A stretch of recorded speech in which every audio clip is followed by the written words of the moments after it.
Good evening, everyone, and welcome to DEMAN Weekend-ish. My name is John Brown, and I am Duke's Vice Provost for the Arts. Some of you may have joined us in person last year at the 10th annual DEMAN Weekend on campus. While I know we would all rather be in community together tonight, thank you for joining us here on Zoom. COVID-19 has demanded we reinvent how we present our arts programming, and DEMAN Live is truly a meaningful way to connect and support the Duke community in this moment. Before we begin this evening, I really want to thank our partners, the Duke Alumni Association, and especially the Duke Black Alumni, the Department of African and African American Studies at Duke, the Career Center, the Chronicle, and the Duke Global Education Office. And a special thanks to our student collaborators. At the end of tonight's conversation, actually, we'll acknowledge the students and the student groups who assisted with outreach, and also we'll reveal the lucky student winner of our AirPod giveaway. Tonight, we'll hear from our talented alumni panel, and then we'll open up questions to questions and answers from you, our audience. And after the conversation, we invite you to tune in to season 7 premiere of Blackish tonight at 9:30 on ABC and on abc.com. First, however, it's my pleasure to introduce our panelists and our moderator. I'll take a moment now to introduce them briefly, and you'll find their full and illustrious bios in the event invitation. Joining us tonight, we have Ritza Bloom, a writer for Grownish. Hey there. Hi everyone. Thanks for having me. As Ritza describes it, quote, "I was born to loving yet loud Haitian immigrants and just barely survived the many oddities from my Floridian childhood," end quote. She studied sociology and theater at Duke before moving to LA in 2013. She's a staff writer for Grownish Season 2, and she currently writes for a family show on Apple TV. Next, we have Robb Chavis, co-executive producer for Blackish. How's it going? Great to be here. A graduate of Duke and Harvard Law, Robb is a television comedy writer working on shows across several major networks, including Blackish on ABC, Superior Donuts on CBS, and the NBC shows Truth Be Told and Bad Judge. Thank you again for joining us, Robb, and for being such a champion for DEMAN. My pleasure. Please also meet panelist Vanessa Mcgee, executive story editor of Grownish. Vanessa, also a Duke alum, grew up in New England wanting to work in the music industry. She says that her parents told her to find something more practical. Now she's a TV writer, and as she puts it, the joke's on them. She's written for The Game, Green Eggs and Ham, Grownish, and is currently a supervising producer on Dave. Again, welcome, Vanessa. Thanks. Hello. Now, it's my pleasure to introduce tonight's moderator, Mark Anthony Neal, the James B. Duke Professor and Chair of the African and African American Studies Department, and most notably, my friend. Mark is the founding director of the Center for Arts, Digital Culture, and Entrepreneurship at Duke, where he offers courses on Black masculinity, popular culture, and digital humanities. Mark is the author of several books and the host of the video webcast Left of Black. He's also an excellent moderator, and we're so pleased to have him with us here again tonight. So now, Mark, it is my pleasure to turn it over to you. Thank you, Dr. John Brown. Hey, how are Ritza, Robb, Vanessa, how are y'all doing this evening? Excited to talk to you, Mark. So what do folks who spend time in the writer's room do when they're not in the writer's room? What does your downtime look like? Oh gosh, guys. I mean, it's a lot of worrying. Yeah. I mean, I can get right into it. What I tell people who are like, how do I become a writer? One of the first questions I ask them, or one of the first thoughts I have is, make sure you want to live this lifestyle, because there's a lot of downtime to this career. And, you know, you can spend it reading or watching TV or whatever, but there's just a lot of anxiety, and there's a lot of like, how did I do today? Or how am I going to do tomorrow? Or will I ever work again? Or, you know, whatever it is, or why won't they stop texting me? I don't know the answer. Whatever it is. Ritza? Yeah, no, to echo what Vanessa just said, like, I think I had to realize that being a writer means that you're kind of an entrepreneur in your own way. So you do get a lot of downtime, you do get hiatus, but it's always like my friends and ideally myself who like find ways to work and create our own stuff during that time, helps to bridge those gaps. And I don't know if you all both feel this way, but I feel like as a writer, so much of what I do is inspired by real life. So you live life and you like a truffle pig sniffing for stories. Hopefully you find something. But, yeah. And Rob, particularly now as a producer and executive producer, what does that time look like for you that might have been a little different earlier in your career? Yeah, I mean, I think for me, one of the biggest things that happened this year, kind of as you move up through the ranks, you know, there's times in your career where you walk into the room and you're just there to be funny, or you're just there to pitch jokes and react to what happens in the room. And this season, for the first time, I walked into the room and knew what my title was and knew what my responsibilities were. And I was like, oh my God, this is on me now, to make sure that we get great stories and we have a great conversation and something actually happens. So yeah, this year more than ever, I'm just trying to stay prepared and stay on top of stuff and just be ready for all of the things that have to happen in the writer's room and make sure I've read everything and seen everything, and I'm anticipating questions and I'm on top of things, just, you know, learning to get my arms around more and more things. But as Vanessa and Ritza both said, I didn't realize that this was as much of a hustle business as it is, but you've always got to be hustling. And if you're not writing, you've got to be meeting people and talking to people and building your network and making sure people know what you're doing and where you are. So I spend a lot of time doing that. Thinking about all of your careers as undergraduates, what in your undergraduate experience prepared you to do what you're doing now, right? I mean, because there are no courses in screenwriting, you know, for instance. You know, all of you went to a liberal arts, got a liberal arts education from a school like Duke that prepares you for many things, but not necessarily to go into the television business. So what was that transition like for you from your undergraduate experience into the industry? I don't know if we're searching in order to answer in, but I'm sorry. No, go ahead. Go ahead. Yes, you go first, honey. Go first. I always need to go first, by the way. Because I was going to start with Ritza since it's like brand new for her. I'll do it. I'll take it on. That's fine. More recent graduate. Thank you, Mark. Yes, I'm recent. Just kidding. I'm not really. But yeah, so I feel like the lifestyle of, and I know Duke, you are offered so many things, whether it's clubs or classes or extracurriculars and stuff.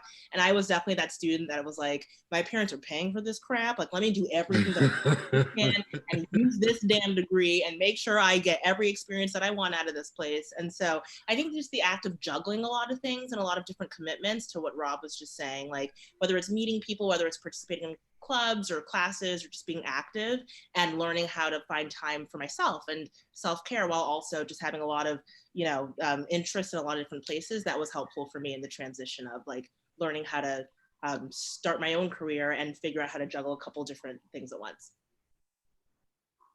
How about you, Rob? You know, I think for me, and especially because I kind of took a longer path to get here, heading to law school before deciding to become a writer.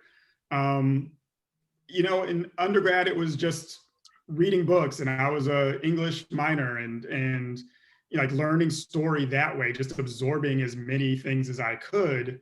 And then, you know, having a business background and going into law and all of those things, just that responsibility and the drive and wanting to be in charge of things and learning how to run things and just getting my arms around responsibility. I think because of what we all just said about how entrepreneurial this business is, learning to have your own drive, learning to set your own standards and timelines and stick to them and continue to push.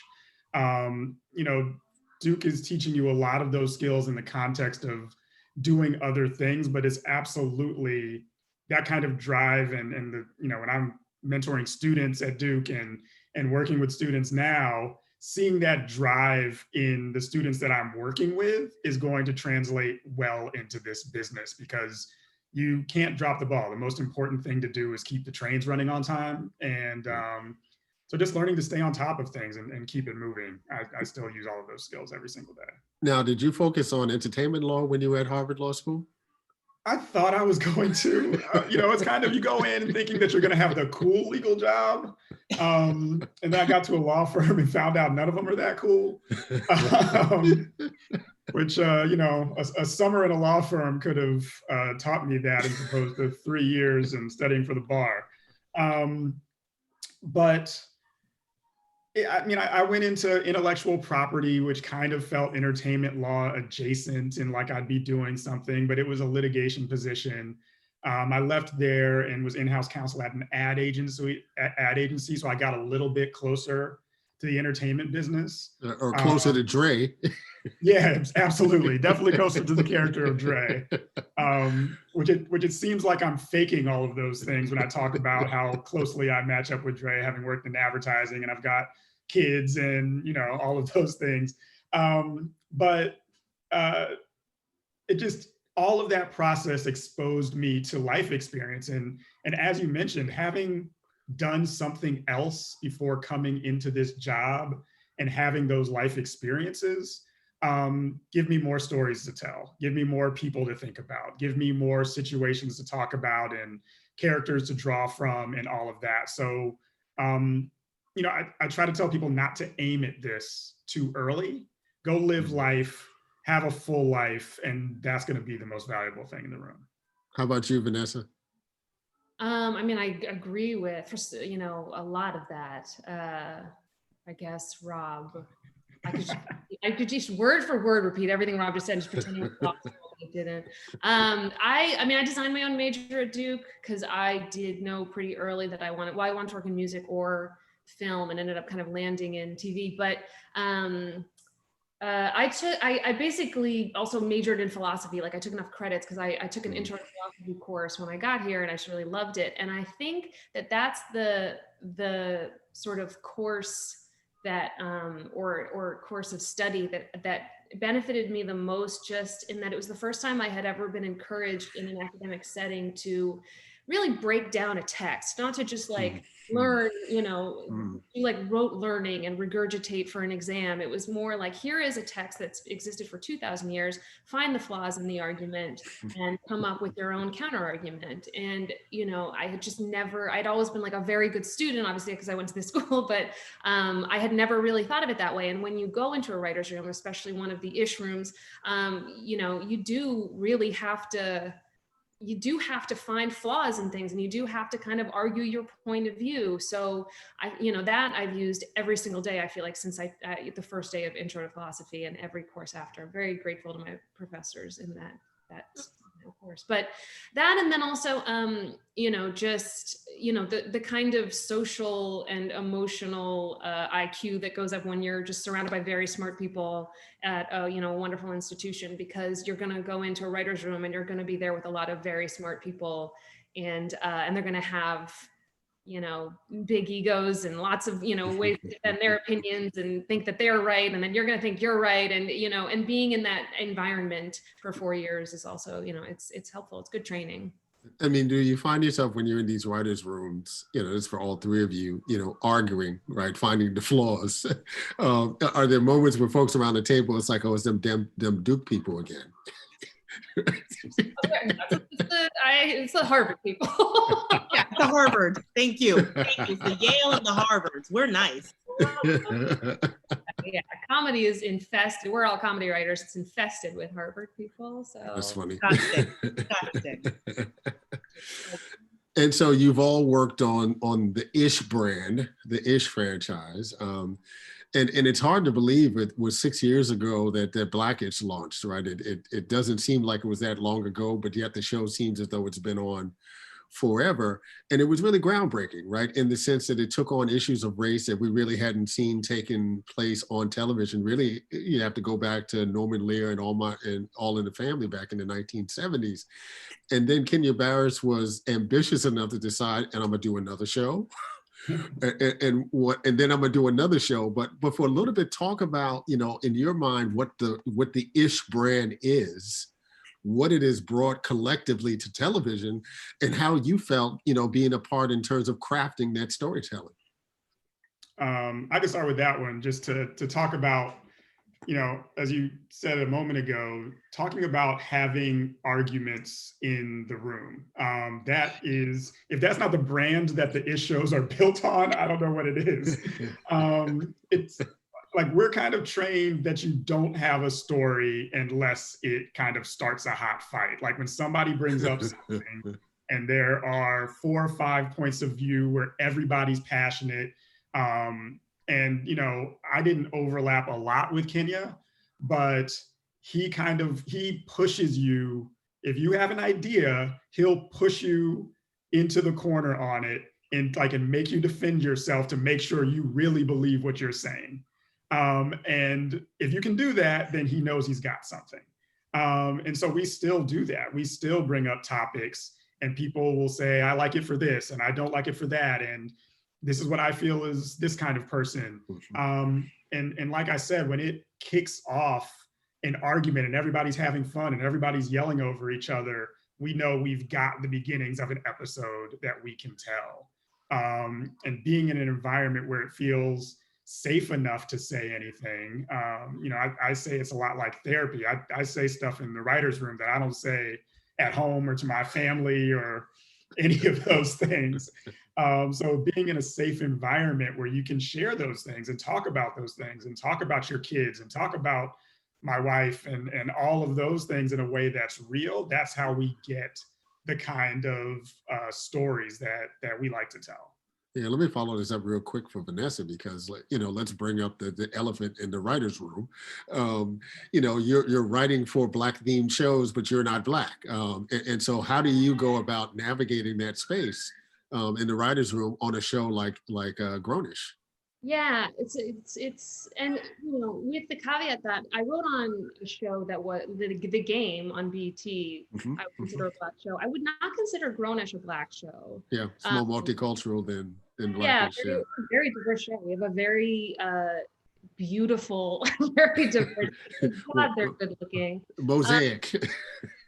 So beautiful, but it's like annoying. But yeah, no, it is. So first I'd like to say that no one runs a room like Kenya, and he had already left for Netflix by the second season of Grownish. I was on seasons 1 and 2, and he just runs a very interesting room. And one of my favorite sort of like mantras is something that he told me, which is one of Kenya's like sort of sayings is, don't be afraid to leave a conversation different than how you entered it. And I think that's just a great sort of thing. It's great life advice, it's great writing advice, it's wonderful writer's room advice. This idea of like, I have a point of view, and I'm not going to die on this hill. I'm going to be open-minded enough to hear and to listen, because as he said to me multiple times, he's like, when you argue, you can get emotional, whatever, but you've got to listen. If you're not listening, you're shutting the conversation down. And that's why he's so good at running a room like this, where there are these emotional arguments and everything. He never really lets it get out of hand, because he's always listening, and you can say the craziest thing. And I've heard people say the most bonkers things in these rooms, and all Ken will be like, that's interesting. Let's talk about that. And then all of a sudden you're talking about this point that you thought your immediate reaction was, that's insane. No one would ever think that. And then suddenly you're like, maybe I think that. Maybe that's how I feel. So having said that, so not being Black on a show that's, in rooms that are largely Black, I will say,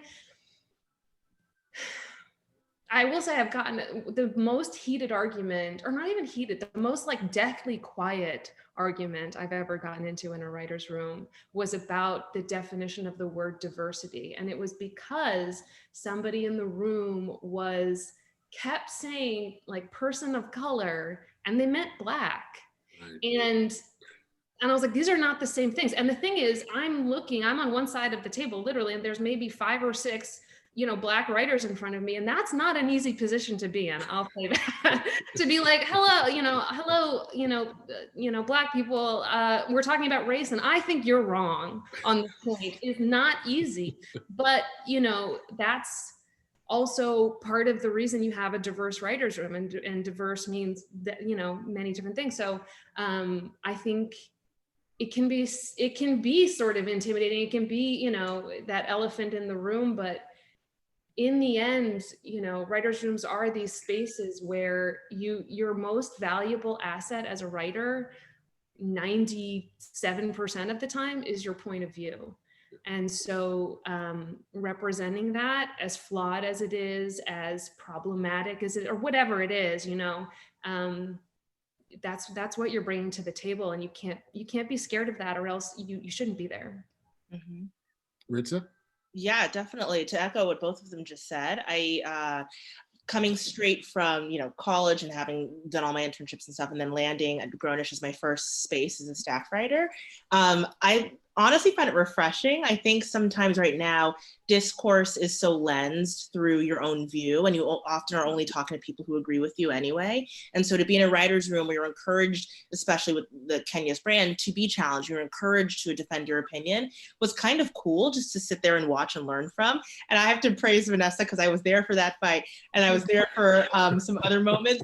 And I will say, as a staff writer, your job often is to support, but also listen and learn. And so at that time, there are so many moments where Vanessa would fearlessly defend a point of view, and internally I'd be like, yes, girl, yes. But I couldn't have it. I had to be quiet. So I appreciated how fearless she was. And I learned a lot from just being in that environment about defending your point of view, but also being open to growing and learning. And I think I just wish that more spaces had that mantra than just writer rooms. I'm going to stay with you, Ritza, for a second, since we were just talking about diversity.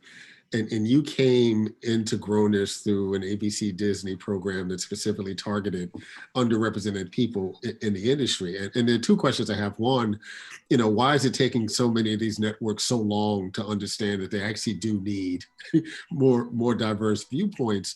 And now that you're kind of in the space, do you think these programs actually are effective in terms of diversifying the kinds of voices and images that we see on screen? No, totally. Both great questions. I mean, all of us are, Rob, myself, and Vanessa, are people of color in some way. And I feel like, Duke can be a little bit of an ivory tower, as they call it. And so, for example, I do remember in my high school, someone writing in my yearbook, just remember, you only got into Duke because you're Black. Have a great summer. Enjoy. So some of that training I was prepped for by having gone to Duke. But yeah, no, I mean, obviously diversity is an issue in so many different places, not just entertainment industry, but definitely also there. And the program was very helpful for me. I was an assistant beforehand, and getting to have a seat at the table and be at the room.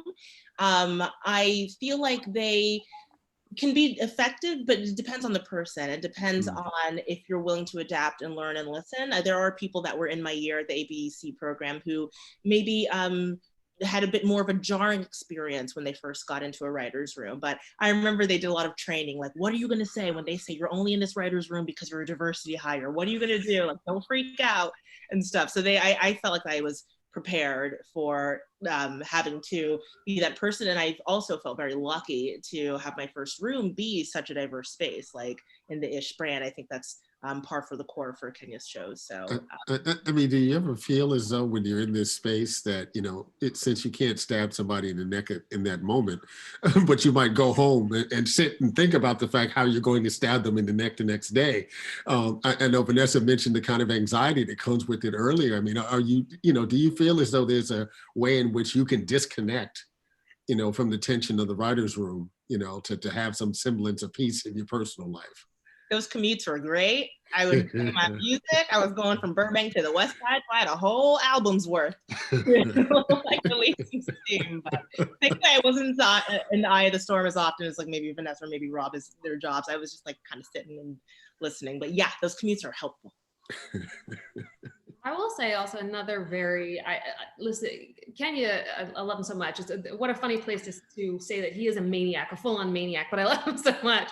But he has given me so many like fun mantras or good, useful mantras. And one of them too is, like new day, new page. And I have really taken that to heart too, because you can really build up a lot of grudges on a job if you don't watch it. And I remember that every morning when I walk on set or I walk in a writer's room or wherever it is, if I've had an argument with somebody the day before, if we haven't put it on ice or whatever, just like talk, whatever, it's just gone. You start over. You don't have time for these sorts of things. Like when you're trying to all move together toward one goal, I find that to be a very useful piece of advice. And I think of it often.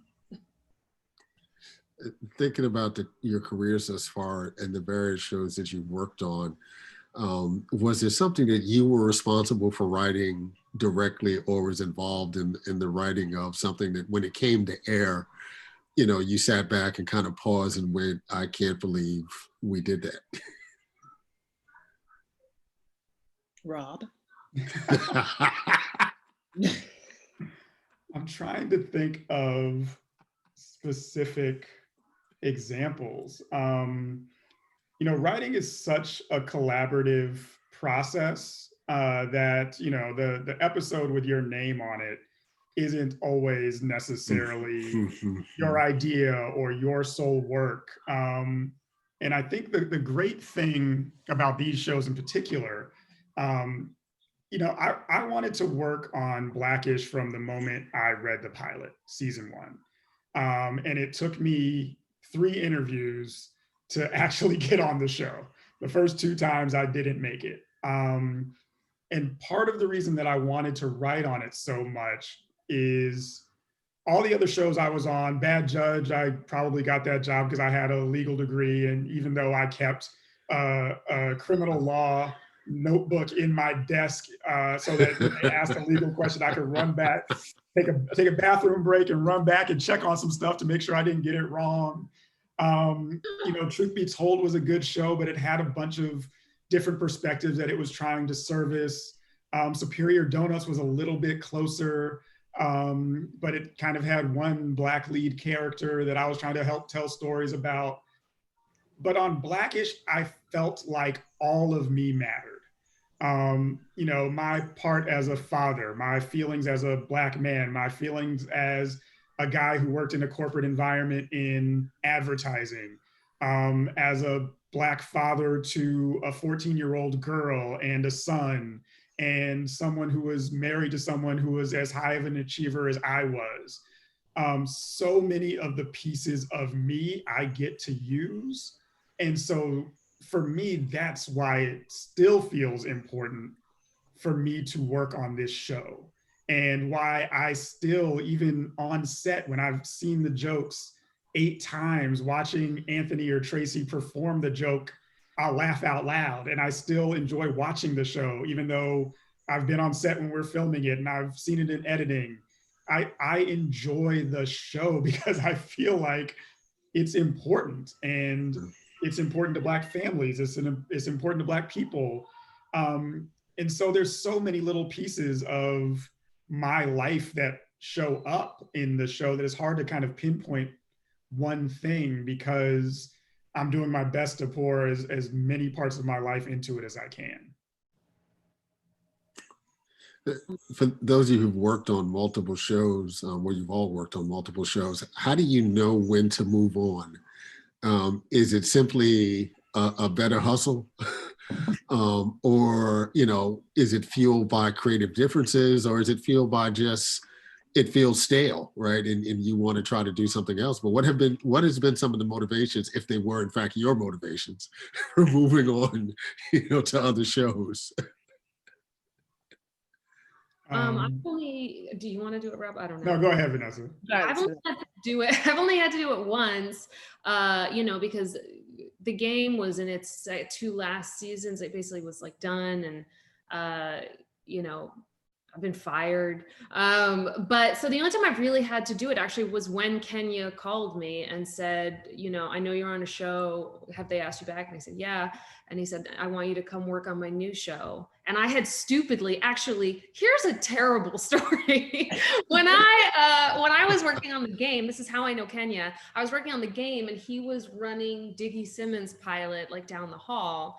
And I didn't know who this guy was. And he would just like come, because he worked on the game before I did. He wasn't in the room when I was, but he would come in because he knew everyone. Hale was on it, Jenny was on it.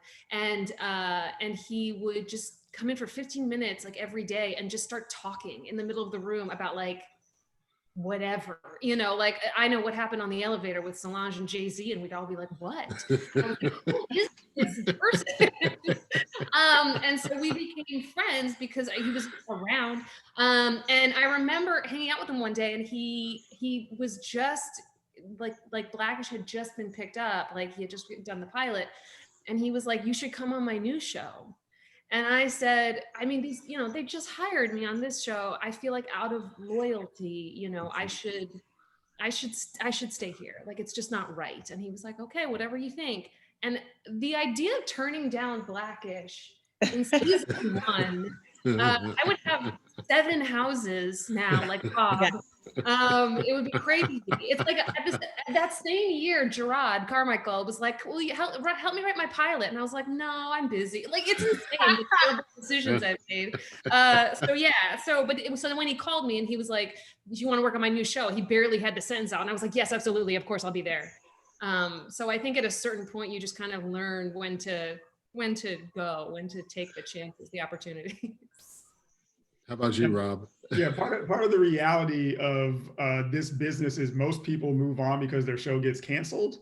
Yeah. So every show I've worked on prior to Blackish, I've left because it didn't exist anymore. Which is part of the insecurity that everybody was talking about earlier. And sometimes it's, you know, one time it was 13 episodes, one time it was 10. Barry Adonis ran 2 seasons, which was great at the time. So, you know, when you get the opportunity to be on something that's got a little bit of momentum to it, it's smart to stick around, but it's also the chemistry of the writer's room is very, very important to both the show and to you, because you're in there a very long time. I see the other writers, I mean, not in Zoom, it's down in Zoom, but in normal times, you walk into that room at 10 and you go home when you're done. And in a good room, that's 6 o'clock. In a bad room, that can be 1 or 2 o'clock in the morning. And so if you don't love those people that you're spending 14 or 16 hours a day with, it can wear on you, and you've got to look out for yourself, and you've got to remember why you're in it. And in comedy, you've got to feel funny. If you don't feel funny, or you don't like the humor, or you don't like the stories you're telling, or you don't feel like you're being used correctly, it's not healthy. You might be doing it for the money, but it's not a healthy place to be for very long. And when you're giving that much of yourself, you have to make sure you're in a healthy place. Otherwise, you're just gonna beat yourself up. The show's gonna do what the show's gonna do, but you have to look out for yourself a little bit in that environment too. And 2 things I'd like to, off of what Robb just said, because I think that's incredibly true, obviously. But sort of 2 things off of that. One of the things that I think keeps people at shows that I feel like you sort of touched on is that's often how you advance title-wise. You stay on a show because contractually you will get promoted at least every season. So a lot of people will stay, you know, I bounced between like maybe, I think I was a staff writer maybe 4 different times before I started getting promoted. And then, you know, you start getting a couple like double promotions, whatever, but to make it up, and writers' rooms, I say, they are very hierarchical. You want to go up, not just for money, but also for, you know, the status in a room. You just have more say in what you're doing. So I think that that's an important consideration with whether to stay or go. I also think that what's important about what Rob just said is that, in terms of liking your coworkers, is that's an important thing to remember when you're trying to get staffed, is that you could be the next, I don't know, Aaron Sorkin, Shonda Rhimes, take your pick, Phoebe Waller-Bridge, it doesn't matter. If people don't want to, if they can't look at you and think like, I could sit in a room with this person for 14 hours, they're not going to hire you. That's a big part of it. Yeah. Yeah. The stories that don't get told to everybody who wants to be a television writer. Yeah, just be pleasant. Just be pleasant. Be someone who can be in a room with someone for 12 to 14 hours a day. Don't piss people off. Just freaking be pleasant. That's half the battle. Yeah, don't take things personally. Don't have an ego. Just it's still a job. Just do the job. Yes. How is all of this working out for you all during COVID? Zoom rooms are, I think they're an adjustment. So I started a new show in a Zoom room. So thankfully, I've only known these people online. It's so weird because we spend so much time together and I feel like I know them, but I haven't met any of them in person. Because you can't stab anybody in the neck on Zoom. I know. I feel like emails. What are you doing? Yeah. What show are you working on? Right. Why not take yourself and bring your tips to work? Writer's room, department meetings, kind of the same thing. The Lovecraft Country pilot is after this. We weren't invited to that one.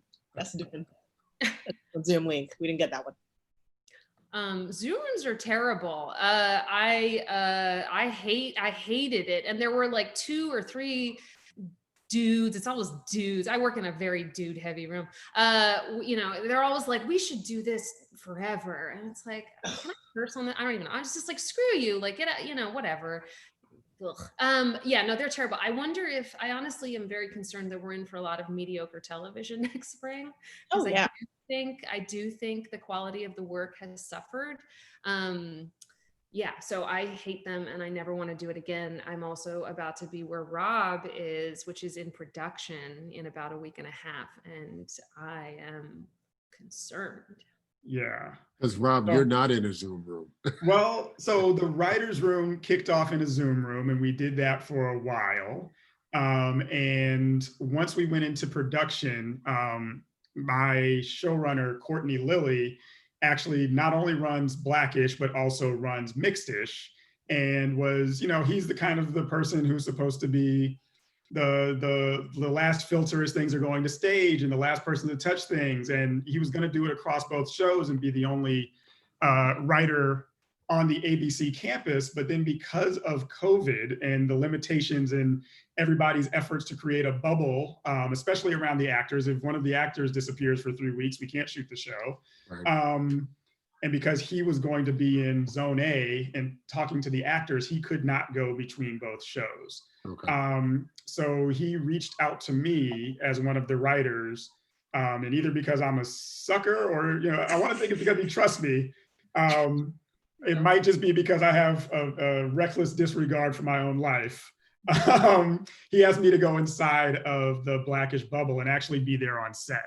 So while we're shooting, I am on the studio with my face shield and mask and staying 6 feet away from people. And everything is slower and everything is harder and everything is harder on people. And we're trying to write the scripts more simply. Luckily, Blackish is a show that mostly takes place in the house and we can write 3 or 4 person scenes. So it's not too many people around each other and it still feels a lot like our show, but we're trying to find ways to get production value. Pops and Ruby got back together at the end of last season. So we did a wedding episode. So like to try to make that feel real, we had to try to figure a lot of things out kind of on the fly and make it happen. So like Vanessa said, everything is a little bit harder. I'm glad I'm still making television, glad that we've got 8 episodes under our belt and we're getting to tell our stories and we're keeping the, 150 people connected to the show working. And comedy's harder because like we feed off of each other. There's an energy that builds in a comedy room that, certain bits still work on Zoom and you can kind of be funny, but it's just not the same. Table reads aren't the same. You can't build this, this mania of laughter that happens in real life. You're kind of guessing what people think is funny because it's not bouncing off of people. There's no transfer of energy. So it's harder, but I'm glad that we've got it happening. The shows that you're working on now, are they going to reflect what's happening in terms of this COVID moment? So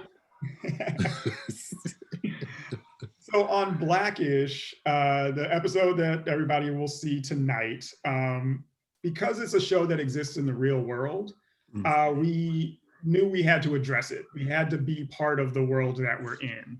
So the episode tonight, because the rainbow character is a doctor, is a flashback to the summer. It's a flashback to what it was like for her, of what it feels like to be an essential worker, of what it feels like to be at home while, your mom is going into a hospital every single day and what kind of pressures she's under.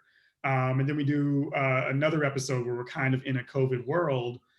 But then beyond that, we've told everybody, we're reacting to COVID in the real world of keeping everybody safe, and everybody has masks and face shields and is staying away from each other until we say action and everybody takes those things off, because we still want to be able to tell stories that last forever. We want, it's only going to be on ABC once in real time during, October 2020. Right. Hopefully people are going back to these episodes for a long, long time. And while our actors are all very good, they can't all act just from here up. So we need their whole faces for them to be maximum entertainment. So, we made the decision to kind of move on once we jumped into the real world to address it. Thank you. We're going to bring Harry Jones on now. Harry is going to moderate the Q&A session. How you doing, Harry? Hey, what's up, Mark? Good to see you. Ritza, Robb, Vanessa, good to see you guys as well. So I wanted to start off about something that Mark hit on a little bit earlier. Black-ish really represents such a unique place in the sitcom canon. I'd love for you guys to talk about some of the shows that you enjoyed as a part of your journey and how the elements of those shows have come into to assist you in your current roles. Ooh, so our favorite shows and how they've helped us currently. Exactly, and what elements have come out in Grownish and Black-ish. I'll start. My favorite show is easy, and it's very controversial, so I'll fight you in the parking lot. That's fine. I love Lost. I loved it as a show. I watched every single episode. It was the first show that I watched every single episode of, and I think one of the biggest themes for that show, for me at least, was just the idea of asking questions, and not necessarily about getting answers, but just being comfortable with asking questions. And I think, as we've said in the Grownish room and probably as well as in Black-ish room, the idea of just asking, well, what if this happened? Or why do you feel that way? And being comfortable with the idea that you're not going to get closure on everything in life, but we're going to have a good discussion. Are we going to ask some questions? Was really cool for me for a tie-in. I was a huge Lost fan too. And I will say, when I read someone's script or something like that, or I read anything or see anything, my first question is, do I care, and am I wondering what's happening next? And Lost is a great place to start for that, because you are always wondering what's coming next. But like other shows, it's interesting. There's so many paths to this job, and you run into so many people who did go to film school and studied things and have seen all the important movies and can refer to things. I was like, listen, man, I was just a regular dude, and I saw Juice, and I liked Martin, and I watched the Wayans brothers, and I just watched what was funny. And, you can't, comedy evolves, and you can love Cheers all you want, but if you put a show on that has 6 scenes in it, and it's long rambling scenes of people just standing still and talking, it will not be on television for very long. And that show had its era, and it's valuable, and it's great, and it told great stories, but things are constantly evolving. What's really interesting is when I first came here, because I'm a Duke student and because I overdo everything and analyze everything, I got here and I was like, I'm gonna read every single pilot everybody writes that they're trying to make. I'm gonna watch every show that comes on television. I'm gonna watch every single comedy. And then I got to the point where I actually started having meetings with people. They're like, what's your favorite show? And I was like, well, I've watched everything. They're like, well, what did you like? And I realized I had stopped liking things because I was just watching everything. And then I just cut back to really think about the shows that I like and having taste. Like, taste is important as any other skill that you can have, is knowing what a good joke is, knowing what makes you laugh, not letting everything go just because you don't want to hurt somebody's feelings. You know, the biggest skill you can develop in a comedy room is the ability to say a joke out loud that nobody laughs at and not shut down for the rest of the day. Just like, know you've got another funny joke coming. But yeah, I like silly comedies that just make you laugh, like things you'd be embarrassed to admit that you like. All the Friday movies, all like just ridiculous comedies. So I like to I haven't had an important episode of Blackish where it's like we're talking about black hair and you know, this protest and like I have funny episodes. I like to go on weird romps where weird things happen. That's what I like to do. My favorite shows are 30 Rock, Mad Men, and Felicity. They don't have a lot in common. I don't know that any single one, maybe from Mad Men, I might have gleaned, like, you don't have to say everything in a scene, like you can be quiet for a second. And I think I do think that, I don't know if anybody remembers the show South Central. Does anybody know this show? It was Lorenz Tate's first role, I think. He was like 13. It was on Fox, I think. And because— Yes, I remember the show. Thank you. Because Mara Brock Akil had worked it. When I went to meet on the game, I was like, oh my God, you worked on South Central? And she was like, I'm sorry, you watched South Central? I did. Yeah. So maybe that helped me get the job. I don't know. But I also think, you know, getting my first job wasn't a matter of them thinking that like I had good taste in TV. I think I told them I had gone to see Blood Orange and they were like, ooh, you seem cool. And then I had written a blog about Drake and they were like, you're the kind of fresh young voice we need on the game. So fun.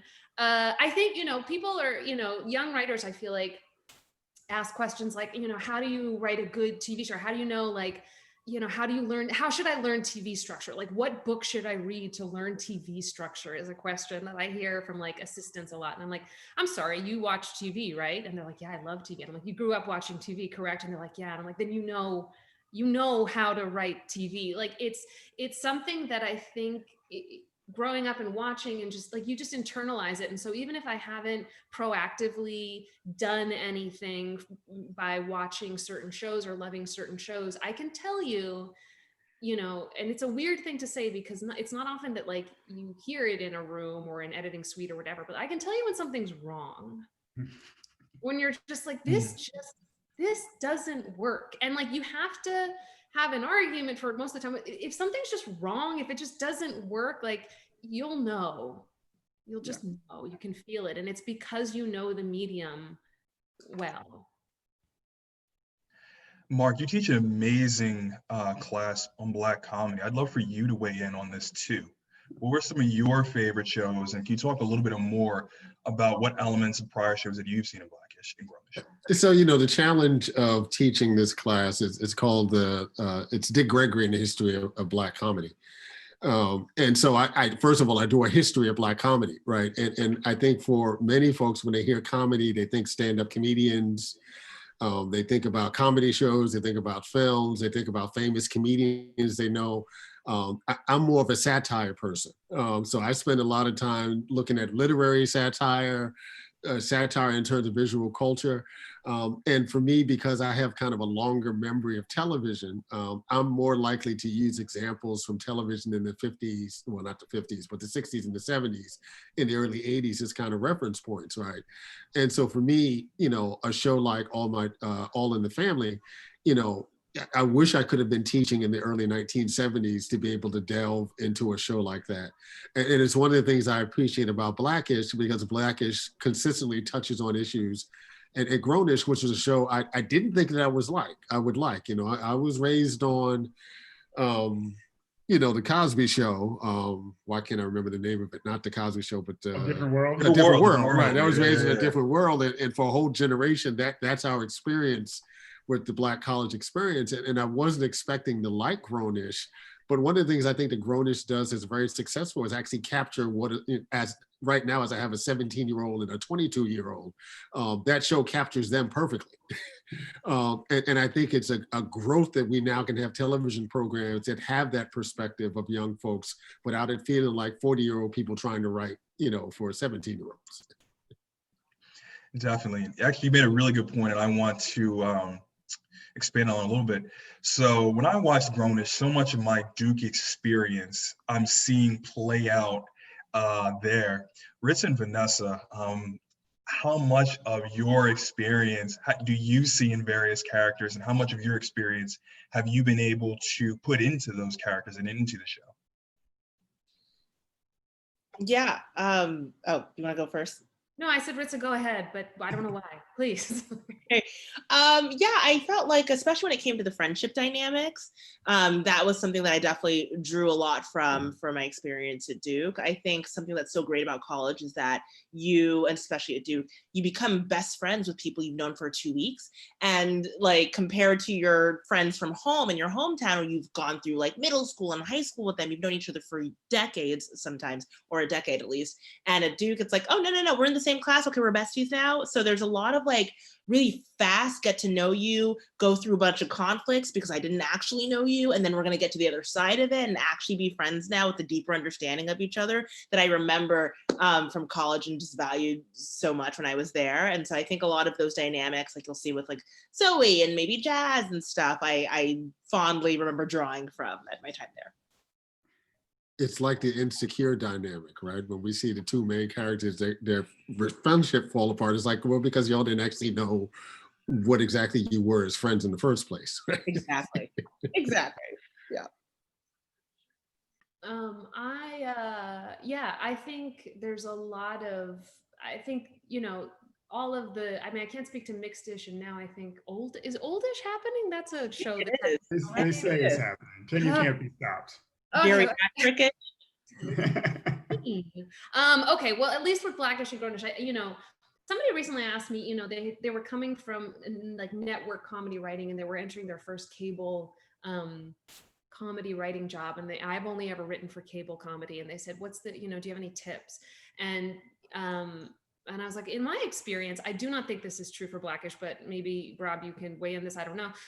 To me, like network comedy shows are more about like, what if this happened? Or like, wouldn't it be funny if, or what, you know, whereas in a cable room, I do feel like you very often start from a place of, oh my God, this happened to me today or 10 years ago or whatever, because I find that, you know, on a show like Grown-ish, or like a lot of like cable comedies are often striving for, you know, what we call like grounded comedy, which, you know, so you kind of start with like a kernel of truth or a kernel of real life, and then you expand it into the world that you've created for the characters.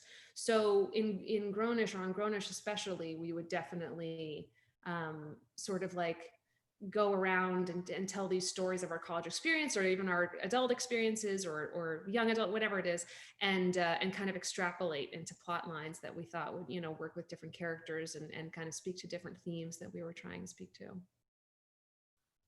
I'm also curious about the actors on the show and how much input they have. I think it's so cool on both Black-ish and Grown-ish. I think it's so cool that Yara's at Harvard and then she's in a show about what it's like to be in college. So yeah, like I'd love to hear everyone's thoughts on that. I can jump in. I think it's all a balance and it's all a relationship and it's all about trust. Because acting is a very weird job.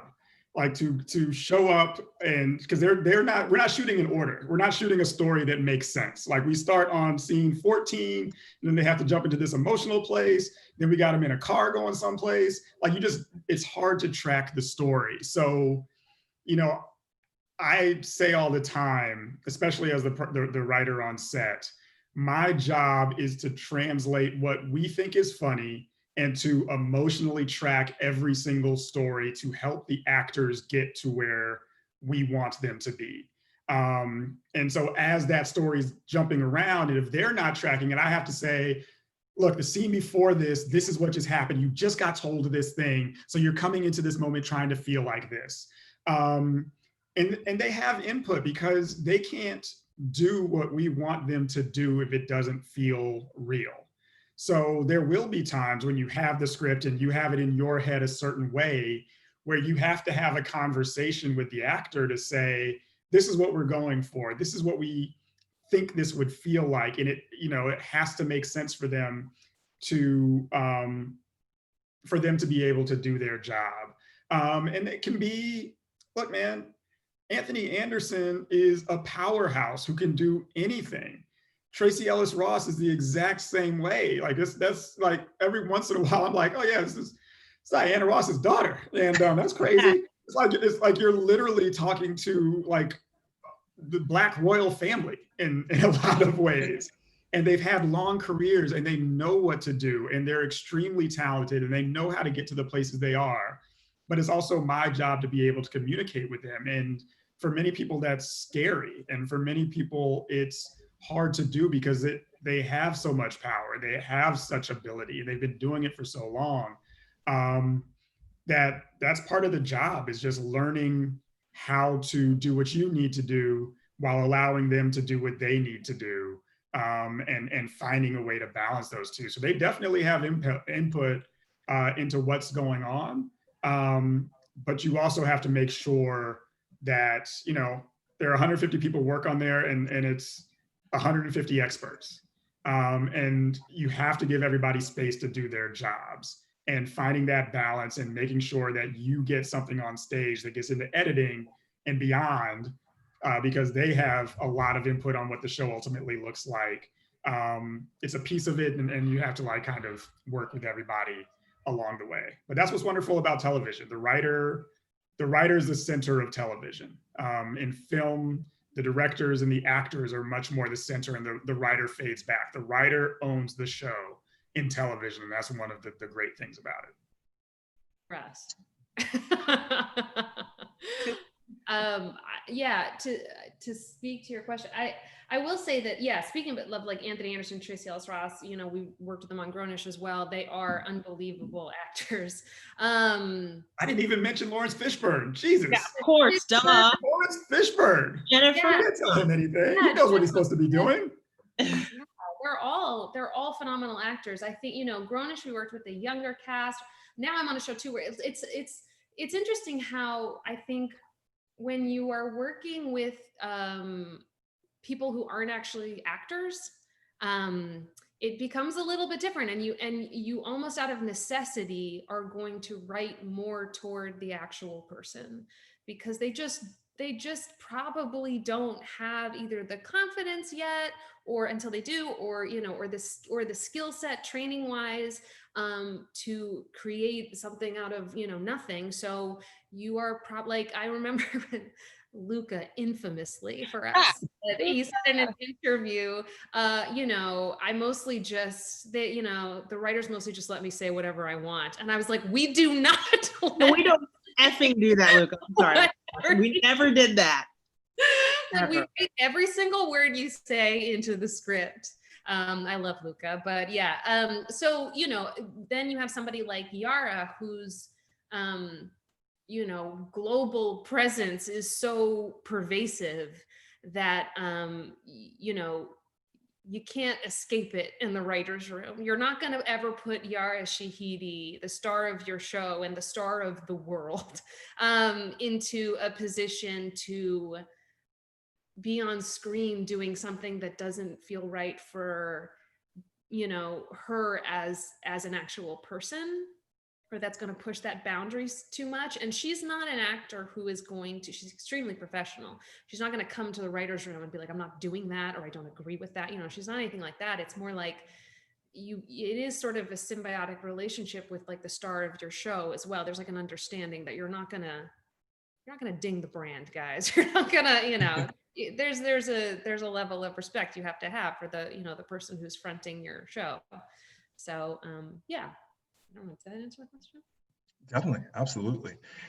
With so many issues that you guys bring up and, you know, really flesh out in such a frank fashion, can you talk a little bit about the reception that you guys have gotten with your friends, critics, just people in your circle about what you guys are writing and creating?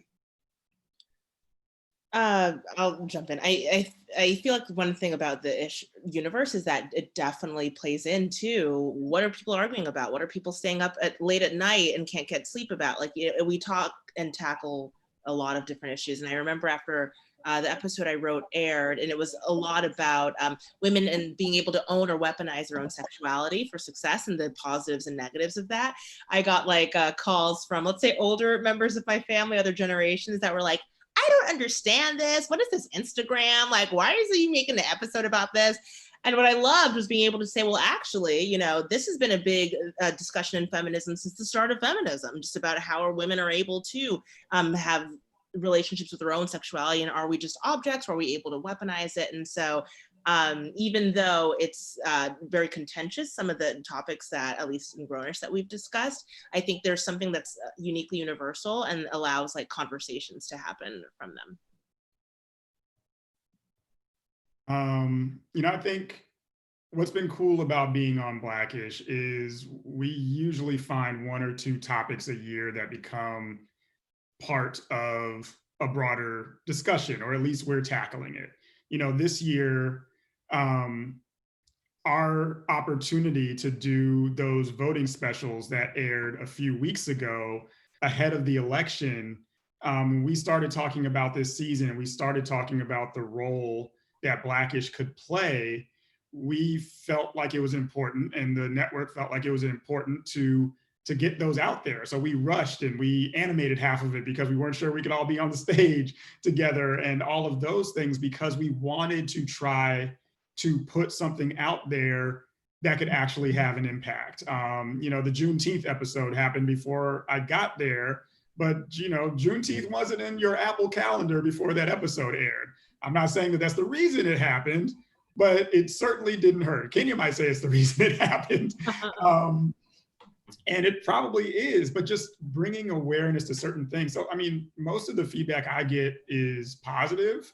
At least 2 or 3 times this season, my mom calls me and says, "Did you write that about me? Is that me?"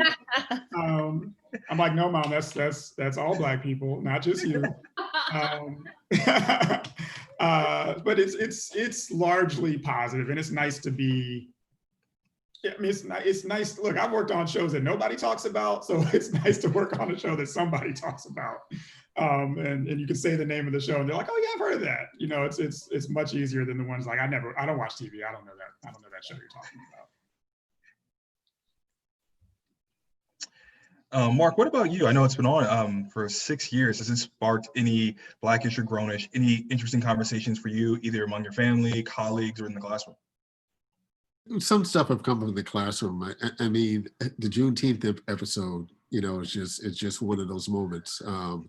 You know, the episode that didn't show, you know, in response to the 2016 election. And then when it does show, raising all kinds of questions, I think, for many folks about, you know, what do you do with a show that is so woke that it's actually too woke to be aired, right? At least on network television. Yeah. You know, looking at, you know, Kenya's new show on Netflix, I feel like it's the remix of what he maybe wanted Blackish to have been initially, but there was no way in hell it was going to happen on network television that way.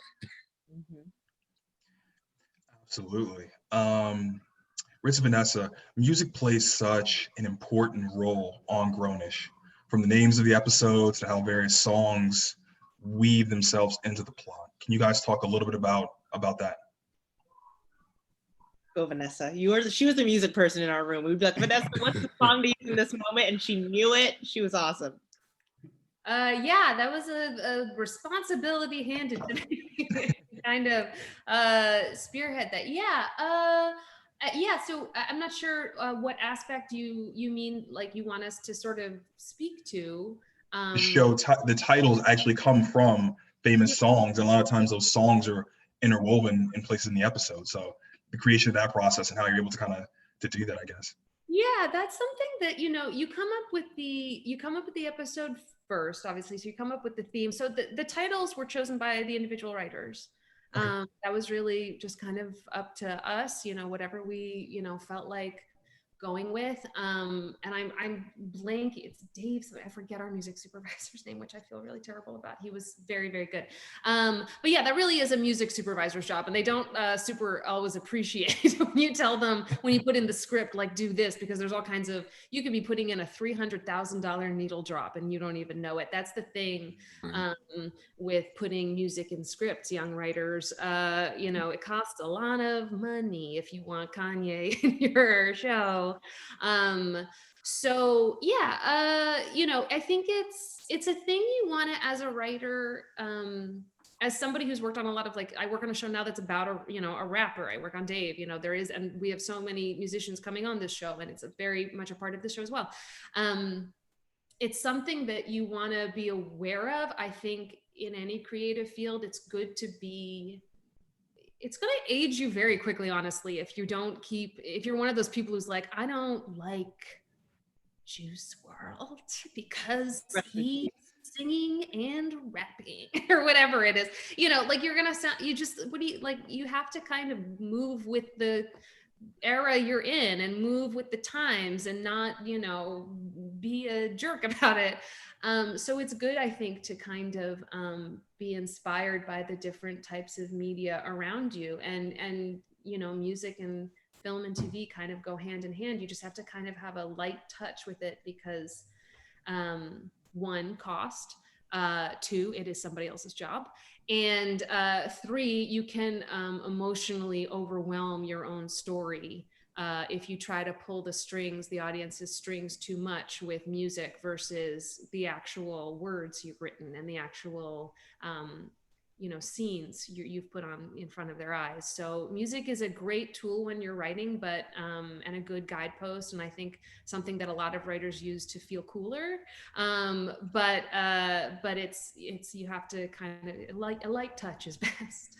Light touch. Definitely. I worked after Grownish. I worked on High School Musical, which was literally a musical show.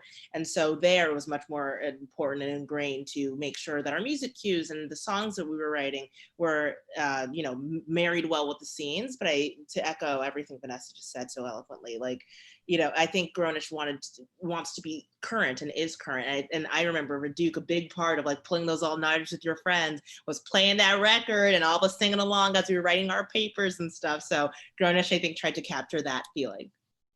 Yeah, and that's a big footprint of Kenya's as well, on Blackish as well. I mean, Kenya will, in a pilot, blow the budget on music. You know, his number one thing is casting. And then I would argue the second biggest thing for him might be music, you know, I mean, and story. I would like, you kind of take for granted the story is here too, but, you know, he believes very deeply in casting a show well. And I know he believes very deeply in, like, blowing the music budget early. That's amazing. Yeah. So Rob, I believe this was an audience question. In 2018, there was an episode where there was a decision made not to air it. Mm-hmm. And it was subsequently available on streaming services. Can you talk a little bit about that? So that episode was actually written before I got there. But it was, I mean, and just hearing about it, and I mean, when they killed that episode, they ripped, you could not get to it. I didn't see it until it was on Hulu. But that is you know, the game you end up playing to be on network television. Like there are many, many layers of people between you and airing because, you know, it is a business and you do what you can to tell the stories you want to tell, but there are a lot of people who have a lot of interests that touch everything. And it's part of being an artist and part of being a part of this business to understand how to navigate that. Now, you know, every episode when we have an idea, we kind of pitch a loose idea, like, what do you think of that? And they're like, yeah, that sounds pretty good. Let's see more. And then you put together an outline and you pitch the outline and they see that and you're like, so is that still cool? And they're like, yeah, that's still cool. Keep going. Then you write a script and then they get a chance to see the script and hear a table read. And they're like, well, we kind of like these things and not these things. Can you tweak these? And you rewrite that. And then you shoot it. Then they see a cut and they're like, yeah, again, we do. And that was just one of the ones where they steered right at it. And it was going to be a big episode. I think Kenya directed it. They had a Spike Lee voiceover. There was, you know, they had an artist to do the picture. Like it was going to be one of the big important episodes of the season. And, you know, I don't know any of the conversations. Everybody's happy it aired. But it's just kind of one of the things you might run into on network television. You know, episodes get pulled all the time because something, you know, in dramas, if they have a shootout episode near a church and some news happens near a church, then they'll pull that episode and roll it backwards. So it's a living, breathing thing. We try to be thoughtful about the stories we tell. We try to be thoughtful about the jokes we make. And was it late last season? Or we were going to make a joke about Tom Hanks last season before COVID came, like as COVID was hitting, like we had written all of our episodes and there was a Tom Hanks joke not related to, like the joke was, we need to get that good medicine that Tom Hanks gets, right? And in between us making that joke and putting it in editing, Tom Hanks was one of the first people to come down with COVID. And we were like, oh God, if Tom Hanks dies between now and then, we can't have this joke. We had a Tom Hanks joke. And it went to air, but it was basically it's Young Thug and Gunna, and they're smoking a joint, and Young Thug is like, I can't believe I'm friends with Tom Hanks. Like, have you played Mafia? I learned how to play Mafia from Tom Hanks, whatever. And he starts coughing, and then Dave is like, are you sick? And he's like, it's just a weed cough. And he's like, you sound sick. And you shouldn't be out around people when you're sick. Like, don't whatever. Wow. And we were like, oh no, this is gonna be the whole thing. Yeah, what a strange thing, both shows. Yeah. So stuff like that. You always have to be careful, and you know, you're not trying to offend anyone, you know, accidentally. So certainly not the Hanks family. Not the Hanks family. Anyone not the else? Hanks family. Not the Hanks. No, that's very cool. I know a lot of people on the call or, you know, look up to you guys. Is there any advice that you guys would give to anyone who, you know, aspires to be you guys one day? Wow. I would say always keep writing, keep your foot on the pedal if you can, keep telling stories in whatever way you can. Try to be it. I feel like, I don't know, Rob and Vanessa could talk more about this than I could, but just I feel like TV right now is in a place that's incredibly introspective in a good way. So if there's a way that you can use your story or your identity or your experiences and really embed that in the kind of stuff that you make, and that probably only helps you, and oddly enough, it becomes universal the more specific sometimes things are. But yeah, be nice, show up on time, good stuff. You want to go next, Vanessa? No, I don't have it yet. I think it's a few things. One, this job may look super glamorous from the outside, but it is not easy. It takes you a long time to get in. I love being on set and I love working with people, but it means that I have to be at work every single morning at 7:30 in the morning and stay there until we're done, whenever it is, and it wears you down and it, you know, beats you up. don't think you're going to come up with one magical idea and you will have a career for the rest of time. Like, write a thing, finish it, write something else. Don't think that the story about you and your family is going to be the silver bullet that makes you Steven Spielberg, because it's not. Like, your job is, I mean, television. Like, movies, maybe you can make some amazing thing and get a couple off of it before it goes away. Television is a factory job. And your job is to have a bunch of ideas and crank it out at high quality. And it's more glamorous than that. Like, it's more fun than that. I have a ball. I changed jobs because I didn't like being a lawyer and I didn't like going to that job. And there's not a day that I wake up now where I don't want to go do my job and go to work. So I found my slot. It's wonderful in all of those ways, but your main job is to always be able to do more. Have another idea, have another joke, have another story, have another script, go out and meet people. Like, all of those things affect your career. It's not just writing. Everybody, like, coming, as I said, coming out of Duke, a lot of people believe that just hard work is going to carry you through it. Hard work is a part of it. You've got to be personable.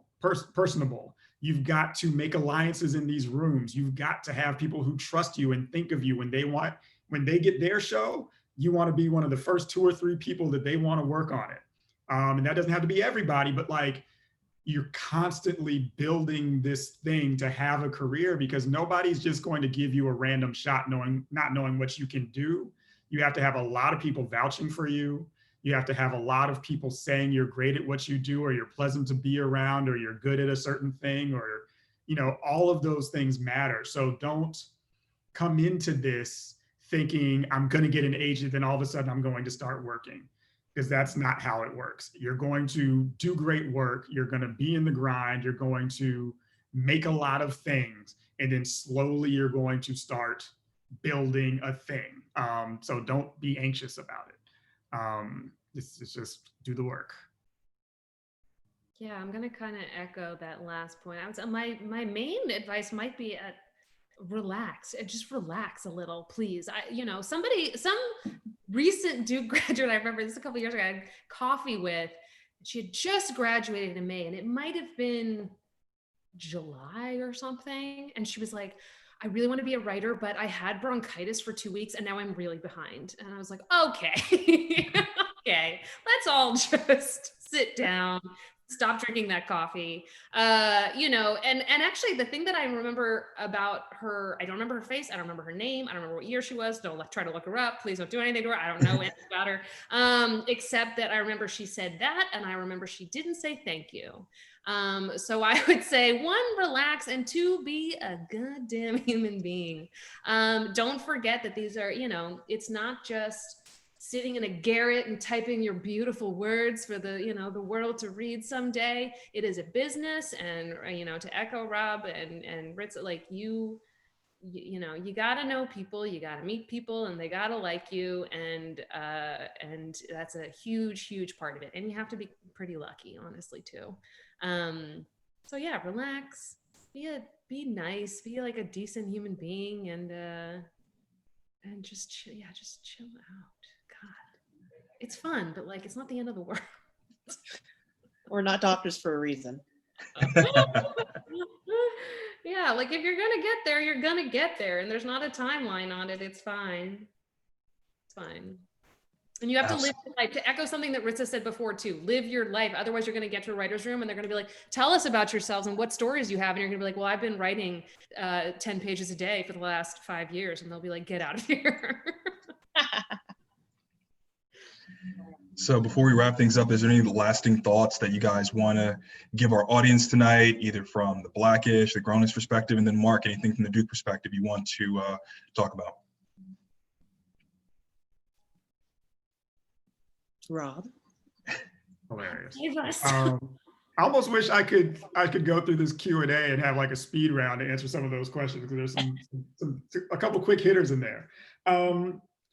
Look, there are a couple questions in there about like transitioning from law into writing. And the number one thing that I tell people in line with Live a Little is you don't have to stick to the choices that you make when you're 19.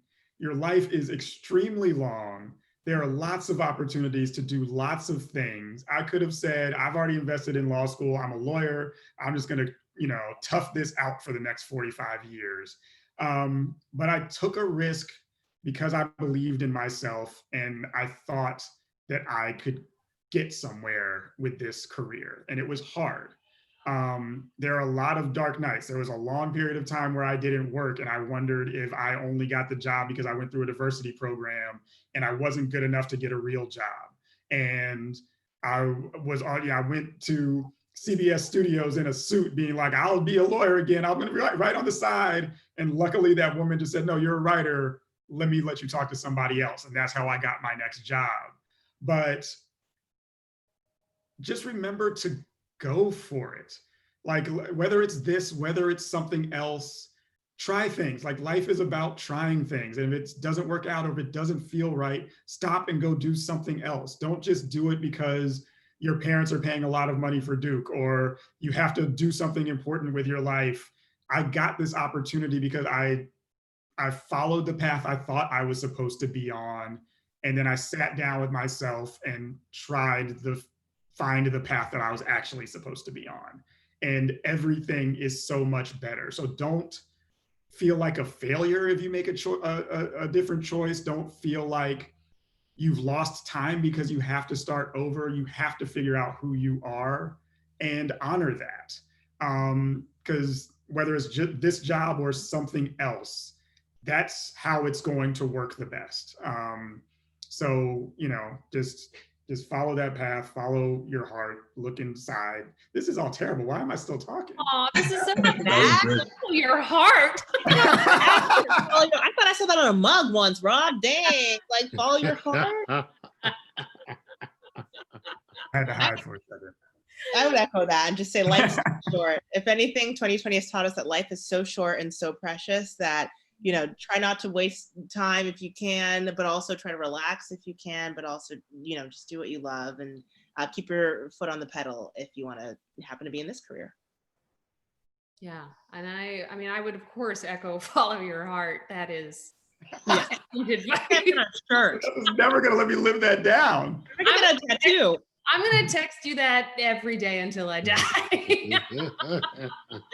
Also, be patient. I remember being at Duke. I was maybe 18. It was my freshman year. I was with my boyfriend. He was a DJ, of course. I dated like 37 DJs. And I was like 18 and he was, he was like an actual turntable DJ. Rob, this is your fraternity brother, by the way. What are you talking about? You didn't have to say something. Rob knows him well, probably. They probably still text. That's how I know Rob. And he was like, I'll teach you how to DJ. And I was like, it's too late. Which now I look back and I was like, I was 18 years old and I was like, it's too late. Like, what was my problem? I could be great by now. I could be, I don't know, Diplo or something. The point is like, you're always going to feel like it's too late or you're too old or you're too whatever. Oh, the other thing I want to say, and I'm going to say it in a very annoying way, but I'm going to mean it in a deep way, which is that somebody once asked me, another woman asked me, would you take a job if somebody hired you and you knew they did it because they thought you were attractive? And I said, yes. Obviously. Of course I would. Because once I get in the room, I know I can do the job. I don't care why you hire me, like I'm qualified. And I would say that like the thing that I've heard both Rob and Ritza talk about, and as a focus of this panel, like if somebody says to you, like you only got hired because you're Black or whatever it is, because you're this or you're that, or you're gay, I don't care what it is. Who fucking cares? You can get hired for any random reason. It does not matter. You're in the room, you're there, and just do the job to the best of your ability, make yourself invaluable, make yourself just a necessary part of that room, and it doesn't matter. Do not pay that stuff any mind. You're there, do the job to the best of your ability. And also follow your heart. And also follow your heart, yes. You should definitely follow your heart though, right? First and foremost. First and foremost. All right. Well, great. I want to just thank everybody. Ritza, Robb, Vanessa, this has been an incredible conversation. Thank you guys so much for your time tonight, but also the amazing work that you guys are doing. Professor Neal, thank you so much again for moderating an enlightening conversation. Thank you for the work that the AAAS department is doing, particularly now. It's critically important. I have to thank our amazing audience for tuning in tonight, and we have one lucky winner who will win a pair of AirPods. And that is Noam Alicia. So congratulations. She's an MBA student at Fuqua. So congratulations on that. Very cool, very cool.